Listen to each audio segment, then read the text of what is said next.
नमस्कार, स्वागत है आपका इस चैनल पर गाइस। हम बात करेंगे आज प्रथम विश्व युद्ध की, जो हमारे लिए काफ़ी इम्पोर्टेंट है हर एग्जाम के पॉइंट ऑफ व्यू से। मैंने यहाँ ये कंटेंट लिख दिया है ताकि टाइम बचत हो सके गाइस। प्रथम विश्व युद्ध टॉपिक जो है बहुत लंबा है, इसलिए मैं इसको कवर करूंगा। लगभग इसी को कवर करने में 40 मिनट से ज़्यादा लग जाएगा। तो हम लोग यहाँ पर फर्स्ट वर्ल्ड वॉर की चर्चा करेंगे, जो हमारे लिए एग्जाम के पॉइंट ऑफ व्यू के लिए बहुत ही ज्यादा इंपॉर्टेंट रहेगा गाइस। ठीक है, तो याद रखना, मैं इसकी पृष्ठभूमि बता दूंगा प्रथम विश्व युद्ध क्यों शुरू होता है। कई सारे इसमें रीजंस होते हैं, चाहे इसको हम साम्राज्यवादी एक रीजन मान सकते हैं, एम्परलिज्म मान सकते हैं, है ना, राष्ट्रवाद मान सकते हैं, और आपका सैन्यवाद मान सकते हैं। ठीक है, और गठबंधन भी मान सकते हैं। वैसे फाइनली विजय होती है गठबंधन की ही विजय होती है। अब यहाँ क्या है, क्यों हुआ था, ये तो मैंने आपको कारण बता दिए थे। अब क्यों हुआ था, कैसे हत्या हो गई थी फर्डिनेंड की। ऑस्ट्रिया के राजकुमार थे फर्डिनेंड, जो सोफी के साथ, अपनी पत्नी के साथ घूमने आए थे बोस्निया में। बोस्निया में एक जगह है सेराजोवा गाइस, ये इंपॉर्टेंट पॉइंट से पूछ ले जाते हैं। बोस्निया में सेराजोवा एक जगह है, ठीक है, वहीं पर इसकी हत्या हो जाती है और एक शख्स मार देता है इनको गोली, और पूरी तरह से इनकी डेथ हो जाती है, इनकी पत्नी की भी और इनकी भी। फिर चिंगारी आगे बढ़ जाती है और ये एक विशाल रूप ले लेती है, जहां पर मैक्सिमम लोग मारे जाते हैं। प्रथम विश्व युद्ध में लगातार लाशों की संख्या गिरती चली जाती है, अनकाउंटेबल लोग मारे गए। वो तो एक डेटा सर्वे में लिया है कि इतने मारे गए, यानी कितने लोग मारे गए, इसका डेटा अनलिमिटेड, मतलब अनकाउंटेबल है गाइस एक तरह से।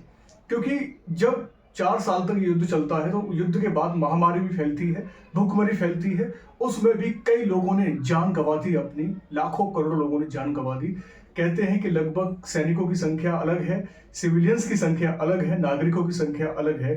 कई लोगों नो समझो कि अलग अलग डिवीजन में हमने सिर्फ एक ऑफिशियल डेटा ही कलेक्ट कर पाया। बाकी अगर हम बात करें नॉन ऑफिशियल की बात, अनऑफिशियल की बात, कि लगभग 5 से 6 करोड़ लोग इस युद्ध में अपनी जान गंवा चुके, जिसमें हमारे भारत के ही 50,000 लोग इस प्रथम विश्व युद्ध में अपनी जान गंवा चुके। उसी के उपलक्ष्य में बना है इंडिया गेट हमारा, जब हमारे सैनिक जो हैं प्रथम विश्व युद्ध में अपनी आज़ादी के लिए, आज़ादी चाहने के लिए ब्रिटेन का साथ दिया, और ब्रिटेन ने हमको धोखा दिया, फिर भी हमको आज़ाद नहीं होने दिया ब्रिटेन ने। तो 1914 से लेकर 1918 की बातचीत चल रही है यहाँ पर, कि प्रथम विश्व युद्ध में किस तरह से हमारे भारतीयों ने ब्रिटेन का साथ दिया, फिर भी फाइनली हमको आज़ादी नहीं मिली, और हमें और हमारे सैनिक जो है वो सब बलि के बकरे की तरह से, एकदम बलि चढ़ गई बकरे की तरह। क्या कर सकते हैं, ये सब एक डिप्लोमेटिक पॉलिसी थी, एम्परियलिज्म पॉलिसी थी ब्रिटेन की। फिर जर्मनी ने भी विस्तारवादी नीति खेली, जर्मनी ने भी एक बहुत बड़ी एम्परियलिज्म पॉलिसी चली, बहुत ज्यादा से ज्यादा गठबंधन हुआ। कई देश जर्मनी का साथ दे रहे हैं, कई देश ऑस्ट्रिया हंगरी का साथ दे रहे हैं, कई देश सर्बिया का साथ दे रहे हैं, कुछ देश जो है ऑटोमन साम्राज्य से अलग हो गए थे, कुछ देश यूएसएसआर से लगे हुए थे बाद में। तो बात गाइस बहुत लंबी है, तो वही स्टूडेंट देखे जो कुछ करना चाहते हैं, प्लीज जागरूकता के लिए, साथ में अपने कंपटीशन को बीट करने के लिए ये वीडियो वेरी वेरी इंपोर्टेंट रहेगा फॉर ऑल एग्जाम्स। तो इसलिए मैंने आपको ये पृष्ठभूमि बता दी है, बाकी मैं वन बाय वन करता चला जाऊंगा। मैंने मैप के जरिए भी मैंने सारी चीजें समझा दी है, वो आप देख सकते हो सारी चीजें यहाँ पर। ठीक है, तो कोई भी परेशानी नहीं आएगी, जहां आता है तो आप मुझे कमेंट लीव कर सकते हैं गाइस। ठीक है, कोई भी इशू आता है कमेंट लीव कीजिए, श्योर आपको आंसर मिलेगा गाइस। ठीक है, बात चल रही है ओटोमन एम्पायर और रशिया एम्पायर। ओटोमन एम्पायर जो आज टर्की है, जहां हम कहते हैं कस्तुतनिया पार्ट था। कस्तुतनिया पर ओटोमन एम्पायर स्टेब्लिश हुआ था 1453 में। बहुत लंबी, मैं ज्यादा पृष्ठभूमि नहीं बता रहा, शुरुआत कर लेंगे। ठीक है, प्रथम विश्व युद्ध की। तो ओटोमन एम्पायर में कस्तुतनिया था, जो फिर वो क्या बन गया, इस्तांबुल बन गया आज की डेट में। टर्की, बुल्गारिया, कई देश शामिल थे ओटोमन एम्पायर में। तो ओटोमन एम्पायर और रशिया के बीच में, रशियन एम्पायर के बीच में बर्लिन की संधि होती है 1878 में। ये आपको दिख रहा है ना, पूछा जाता है कुछ क्वेश्चन। बर्लिन की संधि होती है 1878 में गाइस। ठीक है, हम पढ़ रहे हैं first world war guys, first world war, जहां से मैक्सिमम क्वेश्चन हमारे फंसेंगे। 1914 से 1918 तक चलता है, नवंबर 1980 तक चलता है ठीक है। सितंबर 1914 से नवंबर 1918 तक चलता है। ओके, तो अभी इसकी पृष्ठभूमि बाद में समझेंगे, पहले इसकी समझ लेते हैं कैसे कैसे क्या क्या हो गया था यहाँ पर गाइस। ठीक है, तो अभी हम यहाँ डिस्कस कर लेते हैं। तो ये है ओटोमन एम्पायर, ये है रशियन एम्पायर। इनके बीच में एक संधि होती है, बर्लिन की संधि 1878 में। अब इस बर्लिन की संधि के तहत जो अधिकार दिया था ओटोमन एम्पायर को, उसने दिया बोस्निया और हंगरी, बोस्निया और हर्जेगोविना पर आप ही का अधिकार रहेगा। ठीक है ना, हर्जेगोविना पर और बोस्निया पर किसका अधिकार रहेगा? ओटोमन एम्पायर का। लगभग 400 साल तक अधिकार रहता है किसका? ओटोमन एम्पायर का। डोमिनेट माने अधिकार। जो बच्चे हिंदी में तुम्हें साथ साथ, ऐसी बात नहीं, मैंने हिंदी इंग्लिश दोनों लिखा है। आधिपत्य स्थापित किया था बोस्निया हर्जेगोविना पर बर्लिन की संधि में गाइस, याद रखना। और ओटोमन एम्पायर से एक देश आजाद हो जाता है, उसका नाम है बुल्गारिया, जो आजाद हो जाता है ओटोमन एम्पायर से। क्लियर? बुल्गारिया अलग हो जाता है। अर्थात एक लाइन तो आप समझ में आ गई होगी कि ओटोमन एम्पायर की और रशियन एम्पायर बीच में बर्लिन संधि होती है, बर्लिन जर्मनी में ही। तो यहां पर बोस्निया हर्जेगोविना पर अधिकार देता है ओटोमन। ठीक है, कि ओटोमन का अधिकार यहां रहेगा। और इसका संबंध किसके साथ अच्छे हैं? एक देश है सर्बिया, सर्बिया के साथ इसके संबंध अच्छे हैं। किसके साथ? बोस्निया हर्जेगोविना के साथ, याद रखना है। ठीक है, अब यहां प्रॉब्लम एक क्रिएट कर देता है कि यहां ऑस्ट्रो हंगेरियन, मैं ये लाइन यहां नहीं लिख रहा, यहां लिख देता हूं समझाने के लिए, वो कभी वो अलग रहेगा क्योंकि आपको कंफ्यूजन हो जाएगा समझने में। मैं ये लाइन यहां लिख देता हूं कि अक्टूबर 1908 में ऑस्ट्रिया हंगरी, एक साथ लिखते हैं इसको, पहले एक ही था ये। ऑस्ट्रिया हंगरी मतलब इस पे अपनी पावर स्थापित करना चाहता था। किस पर? इस पर। अब देखिए, ऑस्ट्रिया हंगरी इस पर पावर जमाना चाहता है, समझ में आ रहा है? ऑस्ट्रिया हंगरी अक्टूबर 1908 में अपनी पावर किस पे जमाना चाहता है? बोस्निया हर्जेगोविना पर। और बोस्निया हर्जेगोविना किसका पावर था? ओटोमन एम्पायर का था। तो कैसे हो सकता था? इसलिए बोस्निया ने किससे मदद मांगी? सर्बिया से। सर्बिया के अच्छे रिलेशन थे, गुड रिलेशन से किसके साथ? बोस्निया हर्जेगोविना के साथ। सर्बिया के रिलेशन थे बोस्निया हर्जेगोविना के साथ। तो सर्बिया ने क्या किया? बात की थी, देखो रशिया से बात करता हूं, देखिए कैसे होता। ऑस्ट्रिया हंगरी एम्पायर को ना सिर्फ बोस्निया पर आक्रमण कर रहा है, ऑस्ट्रिया हंगरी एम्पायर, ठीक है, वो ना सिर्फ, जो बात है ऑस्ट्रिया हंगरी एम्पायर, वो ना सिर्फ बोस्निया पर आक्रमण कर रहा है, बोस्निया पर आक्रमण कर रहा है, बल्कि कंप्लीट साउथ स्लोव को इन्वेड कर रहा है। मतलब कंप्लीट साउथ स्लेव, ये सब साउथ स्लेव थे, उस पर आक्रमण कर रहा है। कौन? ऑस्ट्रिया हंगरी है। ये सर्बिया के स्टेटमेंट है। सर्बिया ने कहा बोस्निया पर आक्रमण करने का मतलब हो गया हम पर अटैक करना, हम पर अधिकार जमाना, तो हम ऑस्ट्रिया हंगरी को जवाब देंगे, पूरी तरह से हम कामयाब रहेंगे। तो ऑस्ट्रिया हंगरी ने रूस को बोला, फिर ऑस्ट्रिया हंगरी ने रशिया का सपोर्ट लिया होगा, रूस को बोला कि आप लक्ष्य टारगेट ना करें। ऑस्ट्रिया हंगरी ने कहा कि आप जो है इन पर लक्ष्य टारगेट ना करें, हम आपको कुछ और दे देंगे। ऑस्ट्रिया हंगरी ने कहा कि हम इस पर कब्जा करेंगे, आप जो है बीच में ना आए। रशिया से बोला आप लक्ष्य टारगेट ना दर्ज करें, हम आपको कुछ और दे देंगे। इसलिए यहां पर रशिया को दे दिया जाता है बॉस्पोरस, एक जगह होती है, मरमरा, एक समुद्र है मरमरा, और बॉस्पोरस जल संधि होती है एक, तो वहां वो क्षेत्र उसको रशिया को दे दिया जाता है गाइस, याद रखना है। ठीक है, वो क्षेत्र रशिया को दे दिया जाता है। तो यहां तक तो आपको क्लियर हो जाती है ये पिक्चर कि फर्स्ट वर्ल्ड वॉर जो है यहां से क्या कारण थे मैंने बता दिया था, और आगे और आएगा, क्योंकि ऑस्ट्रिया हंगरी का दबदबा किसके ऊपर हो जाता है पूरी तरह से? Bosnia Herzegovina. यहीं से एक संगठन क्रिएट होता है, यंग बोस्निया। यंग बोस्निया के नाम से, बोस्निया के देश से ही यंग बोस्निया बनता है, जो एक स्टूडेंट ग्रुप होता है। और वो चाहते थे आजाद देश, चाहते थे अपना आजाद देश। ठीक है, सर्बिया बोस्निया अपने, मतलब सर्बिया मतलब बोस्निया चाहता था अपने आप को इंडिपेंडेंट, कि हम ऑस्ट्रिया हंगरी के अंडर में रहेंगे, हम ना ओटोमन के अंडर में रहेंगे, हमें चाहिए आजादी। तो ये चाहता था यंग बोस्निया, एक ग्रुप था स्टूडेंट, वो चाहता था कि आजाद हम अपने देश को चाहते हैं, हमें किसी से कोई मतलब नहीं है। इसलिए यहाँ के कैब्रिनोविक ने और यहाँ के गैब्रिएलो एक यंग बच्चा था, मतलब यंग लड़का था, जिसकी उम्र लगभग 19 साल की थी। 19.5 साल की उसकी उम्र थी। और 19.5 साल के लड़के ने उस समय क्या है, ऑस्ट्रिया हंगरी के लोग, मतलब ऑस्ट्रिया हंगरी के जो चांसलर था, जो सम्राट था, मैंने बताया था फर्डिनेंड, और उसकी जो बेगम है, मतलब जो वाइफ है सोफी, वो घूमने आते हैं बोस्निया। बोस्निया में एक जगह है सेराजोवा, वहां पर घूमने आते हैं कौन? ऑस्ट्रिया हंगरी के सम्राट, याद रखना फर्डिनेंड, यहां लिखा हुआ है, ठीक है। इसने सोफी व फर्डिनेंड की हत्या कर दी बोस्निया में। किसने कर दी? गैब्रिएलो ने इसकी हत्या कर दी। याद रखना, वेरी इंपॉर्टेंट रहता है। मैंने यहां से लाइन खींच दी है, इससे नीचे मैं बाद में समझाऊंगा। अब इसकी हत्या हो जाती है गैब्रिएलो की।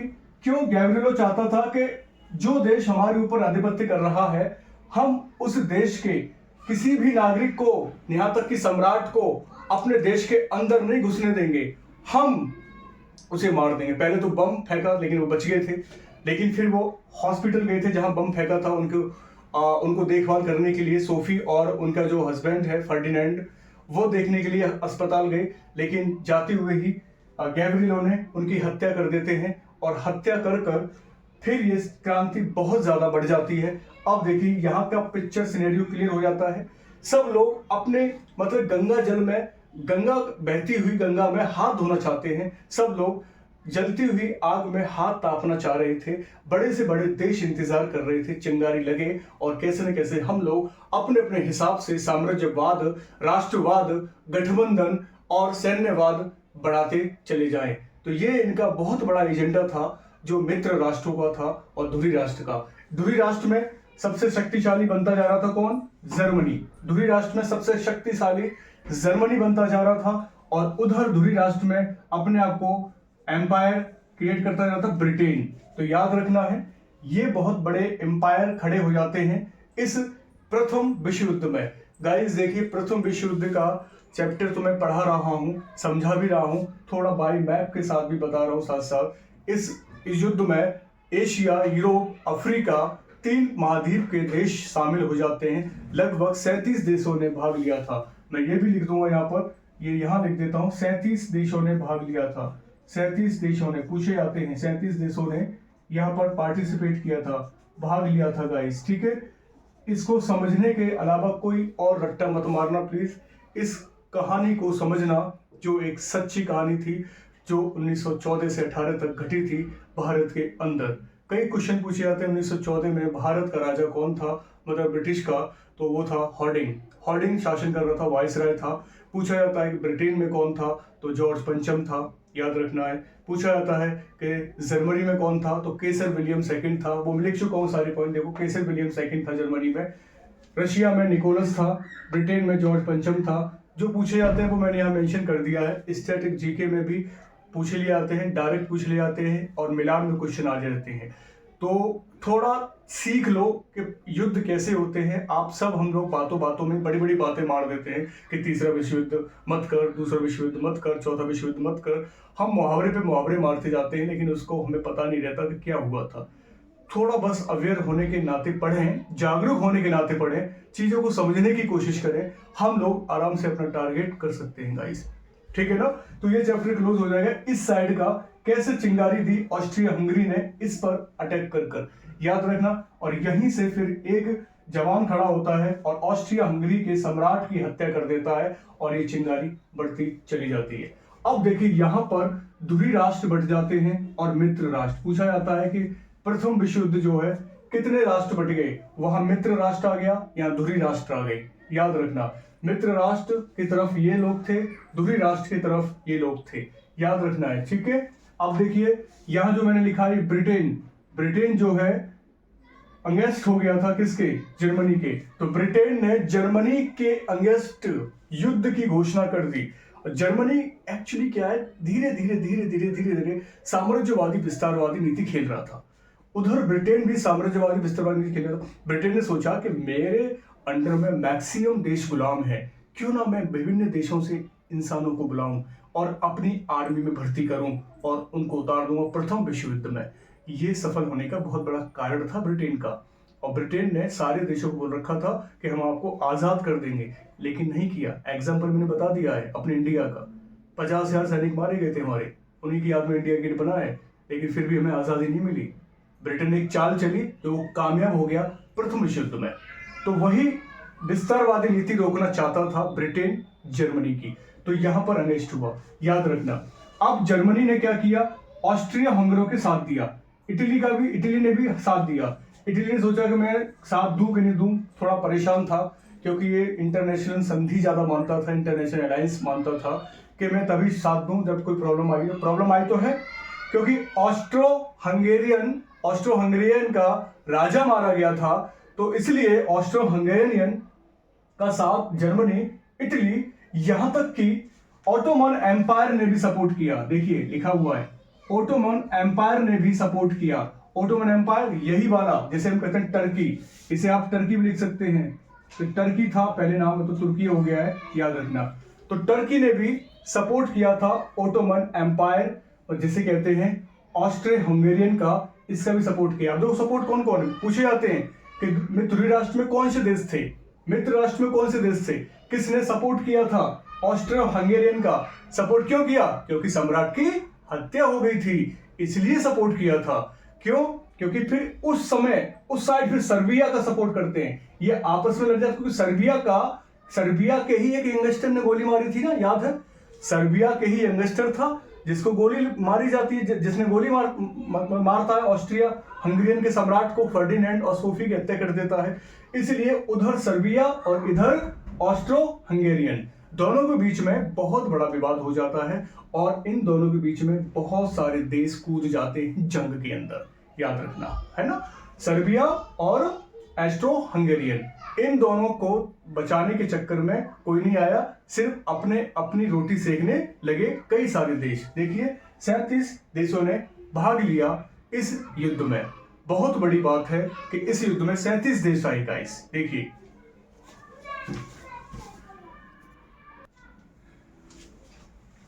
तो यहाँ गाइस मैं डिस्कस कर लिया है कि कौन कौन कैसे कैसे थे, याद रखना है। अब यहाँ पर सर्बिया का और पूरी तरह से ऑस्ट्रिया हंगेरियों का सपोर्ट करने के लिए कई देश आ जाते हैं। देखिए सर्बिया, ऑस्ट्रो हंगेरियन, ठीक है, जिसे हम ऑस्ट्रिया हंगरी कहते हैं। आज हंगरी अलग हो गया है, जिसकी राजधानी क्या है, बुडापेस्ट है। ऑस्ट्रिया की आपकी कैनबरा है, वो सॉरी वियना है।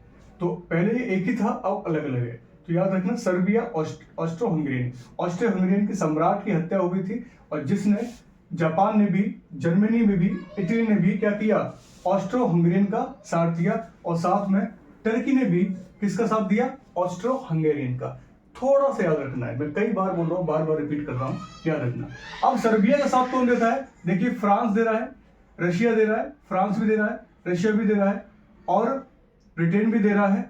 साथ में यूएसए भी आ जाता है। यूएसए कब एंट्री करता है, 1917 में करता है, याद रखना है। और ब्रिटेन जो है इंडिया को भी शामिल कर लेता है, देखिए मैंने लिखा है, और लगभग 50,000 सैनिक हमारे शामिल हो जाते हैं, मारे जाते हैं सारे के सारे, जिनकी यादें मैंने बताया इंडिया गेट बनता है। तो ये इंपॉर्टेंट रहता है, ठीक है।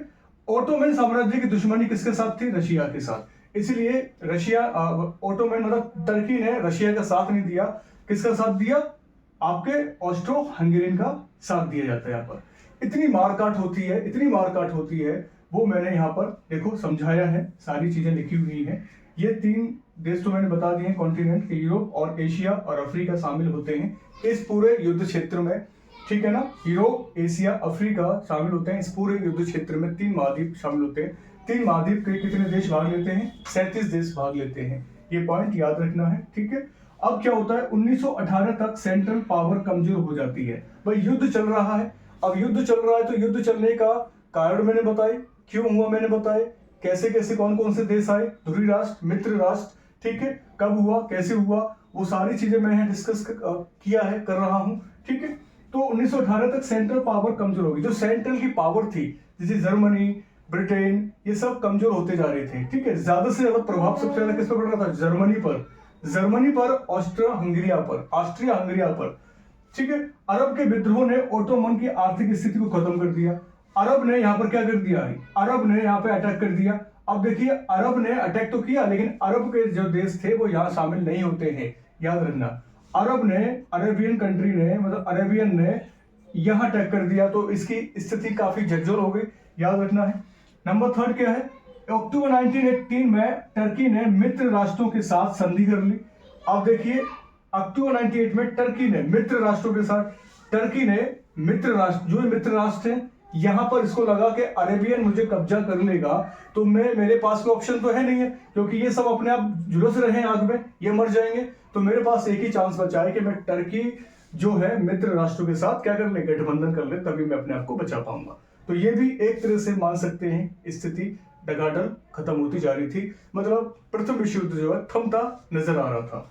याद रखना, युद्ध के मैदान में संसाधनों की कमी होने लगी। भाई इधर से भी युद्ध हो रहा है, इधर से भी युद्ध हो रहा है, दोनों तरफ से युद्ध हो रहा है, इधर से भी युद्ध हो रहा है और इधर से भी युद्ध हो रहा है, इधर से भी हो रहा है, इधर से भी हो रहा है। अब दोनों तरफ से क्या हो रहा है, खर्चा तो हो रहा है ना, संसाधन खत्म होते जा रहे हैं, आर्थिक स्थिति झकझोर हो रही है, खाने को राशन पानी खत्म होता जा रहा है, तो सैनिक क्या खाएंगे, सिविलियंस मारे जा रहे हैं, जैसे अभी Ukraine, Russia, Azerbaijan, Armenia, Israel, Palestine, देखिए कितना सारा वार हुआ।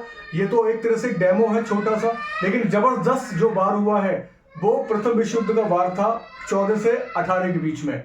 इंपोर्टेंट रोल रहता है प्रथम विश्व युद्ध में गाइस, जो बहुत ज्यादा स्थिति खराब होती चली जाती है, तो ये समझते हैं ना, ठीक है। लगभग देखिए मैंने लिख दिया है 85 लाख सोल्जर मारे जाते हैं, वो भी बीमारी से।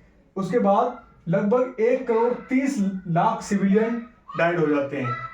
इतनी भरमार, मतलब कहते हैं भरमार संसाधन मिल रहे हैं, भरमार बहुत सी चीज मिली है, भरमार नहीं, भरमार मतलब आदमी मरते गए, सैनिक मरते गए, नागरिक मरते गए। इस युद्ध में भीषण युद्ध हुआ, सब देश अपनी अपनी ताकत झोंक रहे थे और वो ताकत आजमा रहे थे कि सारे कमजोर राष्ट्र होते चले जाएं, हम उन पर दबदबा स्थापित करें, उन्हें खत्म कर दें और सारी राज साम्राज्य नीति हमारी वहां तक फैल जाए। ये एक पीछे से ढकेल रहे थे बड़े बड़े ताकत वाले देश, छोटे मोटे देशों को आगे कर रहे थे, और ये आपस में झुलस जाए और ये सब मर जाए और इन पर हमारा आधिपत्य हो जाए। इसलिए फाइनली एक संधि हो जाती है, वर्साई की संधि। मैंने यहाँ बताया कि नहीं बताया, ये है, देखिए यहाँ पर 1919 में देखिए गाइस, पेरिस पीस कॉन्फ्रेंशन होता है, पेरिस पीस कॉन्फ्रेंशन। वर्साई की संधि 28 जून 1919 को होती है, पूछा जाता है, और यहाँ पर जर्मनी पर शर्तें थोपी गई और हर्जाना भी देना पड़ा। कई मतलब इसका अनकाउंटेबल है, बहुत सारा पैसा जर्मनी के ऊपर थोप दिया गया। चाहे मित्र राष्ट्रों की तरफ से नुकसान जो भी हुआ हो, जर्मनी को अपमानजनक संधि करनी पड़ती है, वर्साई की संधि, जो फ्रांस के अंदर होती है, और जर्मनी को एक तरह से इंसल्ट मतलब महसूस होती है, और पूरी तरह से जो खर्चा हुआ मित्र राष्ट्रों की तरफ से वो सारा हर्जाना जर्मनी देगा। और जर्मनी की इतनी हालत खराब कर दी कि आने वाले 10 साल तक, 15 साल तक जर्मनी अपने आप को उठाने में लगा रहा। जब जर्मनी उठा तो उठ के खड़ा हुआ हिटलर के साथ, फिर द्वितीय विश्व युद्ध होता है। हिटलर जो है प्रथम विश्व युद्ध में जर्मनी की बेइज्जती का बदला द्वितीय विश्व युद्ध में होता है, और जर्मनी पोलैंड पर अटैक करता है और द्वितीय विश्व युद्ध छिड़ जाता है। तो यह छोटा सा मैंने पॉइंट यहाँ बता दिया है, बहुत ही वेरी इंपोर्टेंट रहेगा। जर्मनी अपने आप को स्टैंड नहीं कर पा रहा था, बेइज्जती का बदला लेना चाहता था, और जर्मनी जो है बस अग्रेसिव थॉट के साथ आगे बढ़ रहा था, और आगे बढ़ते बढ़ते सेकेंड वर्ल्ड वॉर की पूरी तरह से पृष्ठभूमि रच जाती है, और वहां भी जर्मनी 1945 में खत्म होने के कगार पर होता है, और वो अपने आप को शूट कर लेता है, हिटलर वहां खत्म हो जाता है जर्मनी की। मतलब बहुत अच्छी एक इंटरेस्टिंग कहानी है, देखा जाए तो।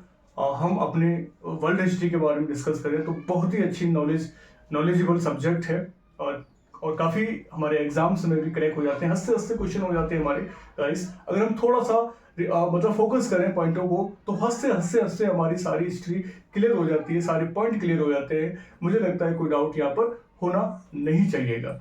जो मैंने बता दिया है कि जो प्रथम विश्व युद्ध हुआ था, दूरी राष्ट्र मित्र राष्ट्र से जो भी हानि हुई वो चुकाना पड़ा जर्मनी को। क्यों हुआ था युद्ध, मैंने बताया, रिपीट कर देता हूं। ऑस्ट्रो हंगेरियन के सम्राट की हत्या हो जाती है, और वो कौन करता है, सर्बिया का एक यंगस्टर, सर्बिया का यंगस्टर कर देता है। तो क्या करते हैं, सर्बिया की तरफ से और ऑस्ट्रिया की तरफ से क्या होती है, खूब मारा तानी हो जाती है, क्योंकि सम्राट की हत्या हुई है भाई साहब। और यहाँ के जो लोकल और यहाँ की जो ऑलरेडी जो पूर्वज थे, मतलब सम्राट के, उन्होंने क्या किया, बगावत कर दी सर्बिया के खिलाफ, और फिर सर्बिया का सपोर्ट करने के लिए ब्रिटेन आया, फिर फ्रांस आया, फिर रशिया आ गया, उधर अमेरिका भी कूद गया।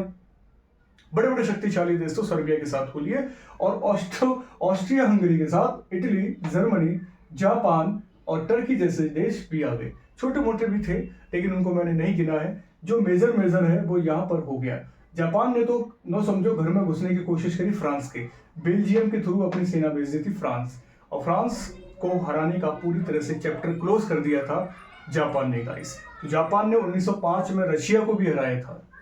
जापान ने 1905 में रशिया को भी हराया था। बहुत ग्रेट जापान रहा उस जमाने में। तो 1905 की बात है, तो जापान तो यहाँ पे साथ दे ही रहा था, लेकिन जापान की सेना बेल्जियम होती हुई फ्रांस चली गई थी, जो भी बहुत सारे घमासान युद्ध में दोनों तरफ से फ्रांस की सेना भी मारी गई, जापान की सेना मारी गई, साथ में बेल्जियम ने भी सपोर्ट किया था जापान का, और वो भी वहां पर खत्म होती चली गई। अब देखिए, इस महाविनाश में इस धरती पर सबसे ज्यादा जो विनाश देखा गया प्रथम विश्व युद्ध में ही देखा जाता है, और प्रथम विश्व युद्ध में छोटी सी बात को लेकर झगड़ा हो जाता है। वो छोटी सी बात कौन सी क्रिएट हुई कि ओटोमन साम्राज्य होता है जिसको अधिकार मिल जाता है बर्लिन की संधि के तहत बोस्निया हर्जेगोविना पर अधिकार सिर्फ इसका रहेगा। लेकिन ये बात ऑस्ट्रिया हंगरी को खली नहीं, उसने कहा मैं इस पर कब्जा करूंगा। अब उसने कब्जा करना शुरू कर दिया 1908 में इस पर। अब कब्जा शुरू कर दिया तो यहाँ पर फिर ये एक लड़का खड़ा हुआ है यहाँ से बोस्निया का, जो मैंने बताया गैवरिलो ने क्या किया, ऑस्ट्रिया का सम्राट आया घूमने उसके देश, उसने हत्या कर दी उसकी। उस हत्या से और ज्यादा विवाद पैदा हो गया, तो पूरा विश्व झुलस गया। 37 देश उस समय झुलस गए, और कहने को अनऑफिशियल 5 करोड़ से ज्यादा लोग मारे जाते हैं। ऑफिशियल डेटा मैंने यहाँ लिख दिया आपके सामने, बाकी देखिए हालात इतने अनकंट्रोल हो जाते हैं, आउट ऑफ कंट्रोल हो जाते हैं कि संभालना मुश्किल हो जाता है। कई विकसित देश इसमें शामिल हो जाते हैं, कई ताकतवर देश शामिल होते हैं, और इसी युद्ध के बाद एक राष्ट्र संघ का निर्माण होता है 1919 में, लेकिन वो जो है फेल हो जाता है क्योंकि वो द्वितीय विश्व युद्ध नहीं रोक पाता। और 1945 में तब यूएनओ का गठन होता है, यूनाइटेड नेशंस ऑर्गेनाइजेशन, जिसमें 5 वीटो पावर होती हैं। America, Britain, China, France, Russia 5 veto power जो है होल्ड करती हैं कि कोई देश आपस में ना लड़े, कोई वाद विवाद ना हो, कोई भी अगर विवाद होता है तो उसको समझौते के तहत सुलझा लिया जाएगा। लेकिन ऐसा यूएनओ भी नहीं रोक पाया। यूक्रेन रशिया वार, फिलिस्तीन और उसके आपका इजराइल का वार, अजरबैजान इसका वार, चाइना पाकिस्तान या China Bharat, China Taiwan, Japan Korea, कई सारे युद्ध आज भी देखने को लग रहे हैं कि कहीं एक साथ सारे के सारे देश झुलस ना जाएं और तीसरा विश्व युद्ध कहीं क्रिएट ना हो जाए। तो बस ये पॉइंट मैंने बताए हैं, हमारे सारे कैंडिडेट्स के लिए बहुत ही इंपॉर्टेंट रहेंगे, अवेयरनेस के लिए भी वीडियो बहुत इंपॉर्टेंट रहेगा। प्लीज़ आप करें, कोशिश करें, अच्छा लगे कमेंट कीजिए, लाइक कीजिए, शेयर भी क्या करें, क्योंकि आपकी ताकत है, आप ही इसको आगे करिए, आगे बढ़ाइए। मैं तो बस पॉइंट टू पॉइंट बताता रहूँगा, बस आपको काम करना है, समझना है, आगे बढ़ाना है गाइस। ठीक है। वैसे आज क्रिसमस डे है, शोर शराबा थोड़ा अपार्टमेंट के बच्चे हैं वो कर रहे हैं, थोड़ा डिस्टर्ब तो हल्का हो जाता है क्योंकि टाइम ही नहीं मिल पाता बीच में गाइस करने के लिए, वीडियो बनाने के लिए। तो अभी थोड़ा टाइम मिला है आज, तो मैं कर रहा हूँ। ठीक है गाइस, तो ये प्रथम विश्व युद्ध संबंधित मैंने सारे पॉइंट बता दिए हैं। हानि बहुत होती है, कई लोग मारे जाते हैं, सिविलियंस, सोल्जर्स सारे लोग मारे जाते हैं, और महामारी फैल जाती है क्योंकि खाने पीने के लिए कुछ नहीं रहता। जर्मनी यो समझो खत्म हो चुका था पूरी तरह से। ऑस्ट्रिया हंगरी के चक्कर में जर्मनी शिकार हो गया, और जर्मनी के ऊपर सारी की सारी शर्तें थोप दी गई, अपमानजनक संधि करनी पड़ी, वर्साई की संधि, और वहीं पर जर्मनी पूरी तरह से अपने आप को हैंड ओवर कर दिया और खत्म हो गया एक तरह से। पूरी तरह से यूँ समझो इतना नुकसान होता है इस वर्ल्ड वार में, आम आदमी भी पिस जाता है जैसे हमारा भारत देश खत्म हो गया था। और भारत देश की स्थिति इतनी डगमग हो गई कि वो 1947 में आज़ाद होता है, उससे पहले आज़ादी का ख्वाब देख नहीं पाते। कई सारे इंडियन नेशनल मूवमेंट होते हैं, तब जाके 1947 में ब्रिटिश को भगाने में सफल हो पाते हैं। क्यों हो पाते हैं? क्योंकि 1945 तक ब्रिटेन भी द्वितीय विश्व युद्ध में कूद पड़ा था और उसकी सेना हताहत हुई थी, वो थक चुका था, हार चुका था, काफ़ी स्थिति खराब थी, उनके बस की बात नहीं थी कि इंडिया में अब राज स्थापित कर लें दोबारा। इसलिए ब्रिटेन को भी पूरी तरह से झुकना पड़ा और हमको आज़ादी मिल गई 1947 में। इतने पॉइंट याद रख लेना। बाकी अगर वीडियो अच्छे लगे तो शेयर कर देना गाइस। आगे मैं द्वितीय विश्व युद्ध का वीडियो बना के लेके आऊंगा, ठीक है। बहुत अच्छी तरह से हम समझाएंगे द्वितीय विश्व युद्ध को, ताकि आपके पॉइंट सारे क्लियर हो सके, ठीक है। ओके गाइस, हैप्पी रहिए, मुस्कुराते रहिए, हैप्पी क्रिसमस से, नमस्कार, जय हिंद।